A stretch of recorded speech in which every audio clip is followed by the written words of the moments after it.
Ce Conseil doit nous permettre de faire un point complet sur la situation au Moyen-Orient et nous avons depuis le premier jour le même objectif. Nous n'en avons pas varié et nous n'en varierons pas. D'abord protéger nos intérêts et nos ressortissants. Ensuite, être aux côtés de nos partenaires régionaux en participant à la défense de leur territoire, ce que nous avons fait durant toutes ces semaines. Et enfin, travailler à la désescalade pour ramener la paix et la liberté de navigation dans la région et œuvrer aux côtés de ceux qui ont les situations les plus complexes. À ce titre, nous aurons à évoquer durant ce Conseil la question du détroit d'Ormuz et la question du Liban, qui sont parmi les plus délicates. Sur le détroit d'Ormuz, l'Iran a annoncé être prêt à débloquer celui-ci, ce qui est une bonne chose. Et nous travaillons depuis plusieurs semaines à mobiliser nos partenaires en Asie, en Europe, dans la région.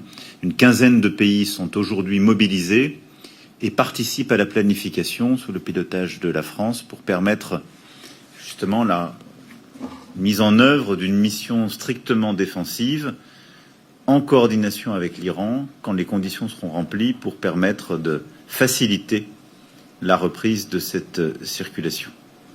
Nous y reviendrons pendant ce Conseil.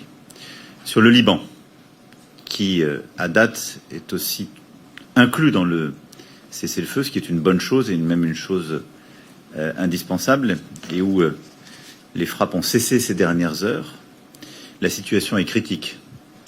Le Hezbollah a fait la faute stratégique en attaquant Israël et en entraînant le Liban dans la crise régionale, mais ce à quoi nous assistons aujourd'hui, à la fois par ce à quoi nous avons assisté par les frappes et l'occupation du sud Liban d'Israël ne peut pas être une réponse dans la durée, nous le savons.